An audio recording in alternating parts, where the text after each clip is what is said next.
Hello everybody, and welcome. Today I am going to be talking about my experience buying a SCX24 as well as an FCX24. Now, I have personally been out of the RC game for quite a while now. When I was much younger, I was pretty into it for a while there. I did some events and that sort of thing, but I was young, so I never went full on with it. And now I'm a little bit older, have a little bit more expendable income, but I also have less space. So I went for some 24th scale. I'm also less of a fan of speed these days, and the crawler scene interested me. So I did the natural thing and bought one of these Axial SCX24s. Now, if you know anything about micro crawlers, you probably know about this. This is probably the main kid on the block these days and has been for a long time. There's a huge plethora of parts available and they're extremely customizable. It's a full hobby grade scale RC car. Now, there were a handful of other options, but this really was the kid on the block when I purchased it. Shortly after I purchased that guy, this came out. This is the FMS FCX24. Now, I had very different experiences with each of these trucks. Some things good, some things bad. I'll start with the Axial. As I said, this has been around for a long time.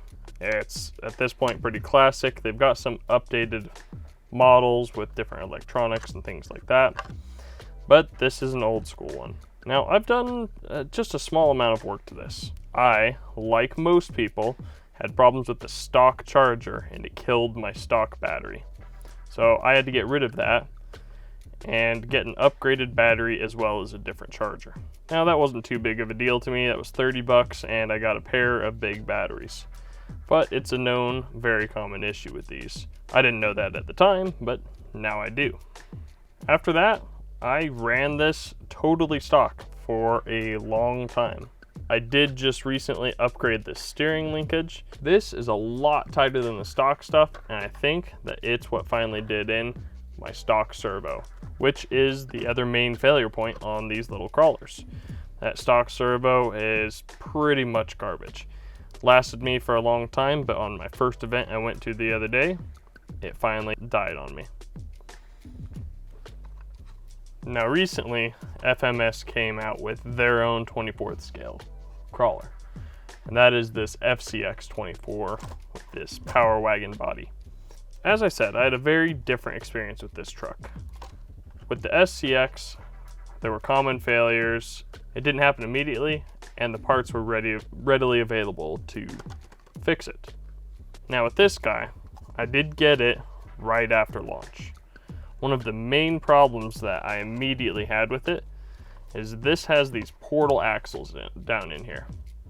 So it gives you a little bit more clearance. Your diff pumpkins are raised up a little bit more like that. And they have two gears, basically a spur and a pinion over there in your portals. Now, this, just like the SCX, came with plastic gears everywhere, but it seems that it was a little bit under-engineered. There's a slot, you have your gear, and there's a pin that falls into a slot. Pretty standard for a lot of smaller scale wheels. However, this pin would strip out inside of that gear and you would not be able to go. This was extremely common on these trucks. Basically, everyone had that happen almost immediately with these.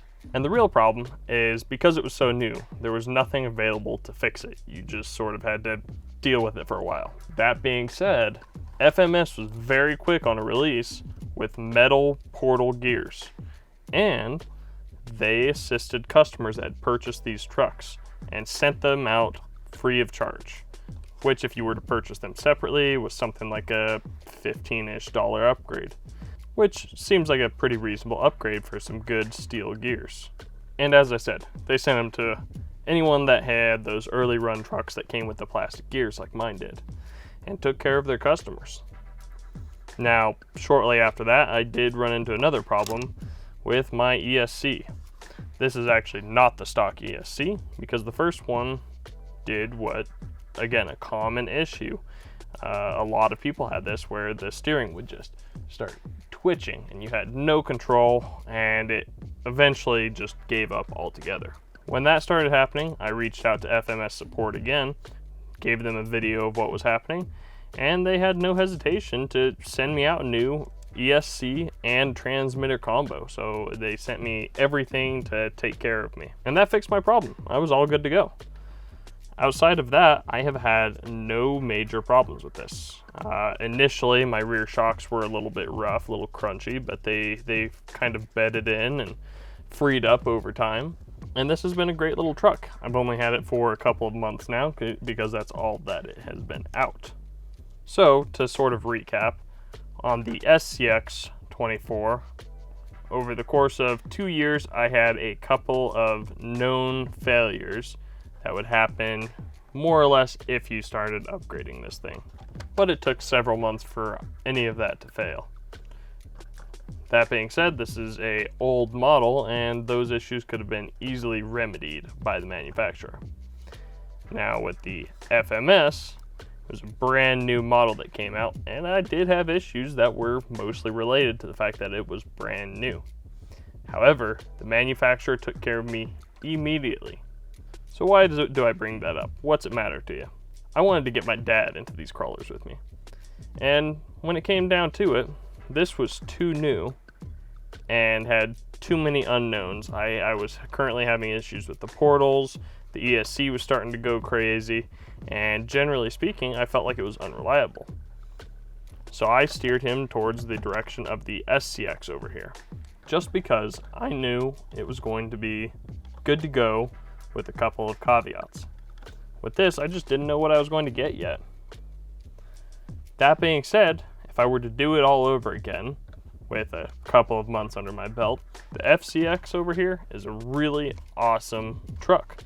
It performs better than most SCXs right out of the box, and more importantly to me, the manufacturer took care of me.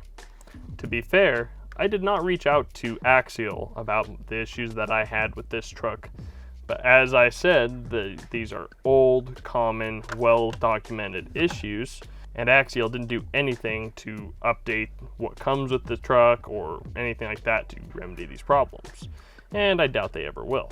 Based on my customer service experience with the FCX24, I will absolutely be buying more FMS trucks. It was a wonderful experience. They had a rough initial launch with these trucks, but they took care of their customers. That is a rare thing anymore, and it means a lot to me. So I appreciate it, and I would recommend the FCX24 to anybody that's out there. That being said, the SCX24 over here from Axial is still a great truck. And seeing as how it's been out a lot longer, it's got tons and tons and tons of aftermarket parts. However, manufacturers are all over this guy, and there's new parts releasing nearly daily for it. Currently, I run both of these pretty much all the time. I drive one and my son drives the other. I let him choose whichever one he wants to go. We recently went to our first crawler event where the servo on this guy died out on me, unfortunately. That being said, these are both great little rigs, and they are just a blast to run together. I implore you to go out there with some loved ones and spend some time outside doing some scale crawling. It is fantastic, and I highly recommend it. There will be a lot of content coming out from me as well as my son. This is going to be a joint venture, making some videos, having some fun. So that's it for today.